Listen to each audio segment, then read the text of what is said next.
people go to church and walk out and won't help somebody.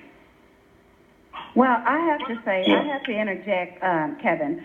The ministry that we had, which was Breakthrough Ministries, we understood what helping the community was all about. And so we were very active in helping each other. But I totally get what you're saying as far as coming together on the oneness. Do you think it's even possible that all boots can land on the ground at the same time? You know what? I think it's possible. Hell yeah. Do you see everybody else doing it? Them people don't all get along, but let something happen to one. They come together. I get that. We don't even have to get along, but we just got to know when to come together. But now, I think you spoke about. Go ahead. I think that the belief system is still a very important role because it's hard when a why are person you believing in prayed, something that ain't gonna do shit for you? So why is it so important to believe in nothing? Regardless of it, they don't even realize it's not doing nothing for them. First thing, they don't even realize that it's not. They think it's the potion. That's why they there every Sunday giving them folks whatever time, effort, money, or whatever. But it's hard for some people who have worshipped a white man and had to surrender who they are in reality to a white man and then go and deal with nothing but black people and not still want to be under the rule of a white man from just the psychological foundation and the belief system that they have held on to for so long. So I'm not. Is that Michelle? No, this is Ashley. But that's my stance on it. People like to say, well, we need to do this or we need to do that, but you got to change the mind before they going to change anything physical. Your body ain't going to do nothing, your mind don't tell it. So before a person put their boots on the ground, they got to have some type of psychological, like, rewriting, re-foundationing or whatever before they Why should it take put the death to boots knock on your door? It shouldn't take death to knock on your door, and death has been knocking on our door for 400 years.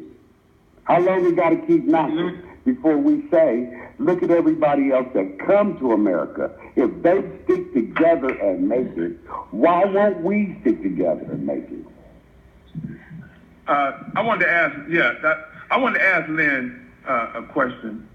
Now, Lynn, if people that are in church, we all know that next to the pastor, his wife is the one that pretty much handles a lot of the business in church, and a pastor or preacher's wife is a very important piece in the structure of today's church, in the church.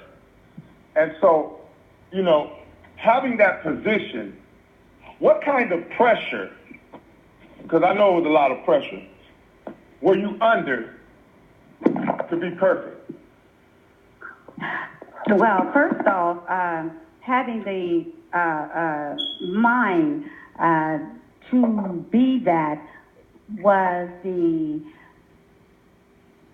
force that caused me to do what I did. But now, let's talk about this first lady thing. And she's the most overlooked in the church. And she does have her hands in everything.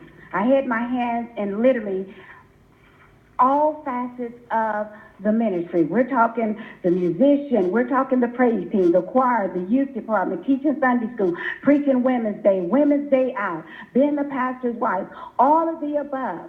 But now, I survived. But I want to say this to all of the pastors that are listening to this broadcast. When was the last time you even asked your wife, is she all right? And how she's doing. Because when a lady is a pastor's wife, the load is so heavy that when things go wrong in the church, it's almost like it's her fault. And I remember I said that to his wife one time, and she said, nobody blaming me for nothing, but I guess I was a little bit weak, in that. But no, the pressure of being the first lady is very, very hard. I remember one time we had a picnic, and the people. It was a bunch of people out there from various churches and folk out there prophesying and carrying on. And so they tried to prophesy on my daughter and her boyfriend. And Brianna said, no. She stopped the prophecy. And she said, no, I will never be, she said, a preacher's wife. She said, I'll never be a pastor's wife. She said, because I've seen what happened to my mother. And it got like holy quietness out there, but it's the truth. I had no idea she was watching. And then she went on to say, I've seen her do everything. And people do her any kind of way. That's what my daughter said. So it's not an easy position to have. And you know, sometimes they call it prophesying, but you know, we know they prophesying.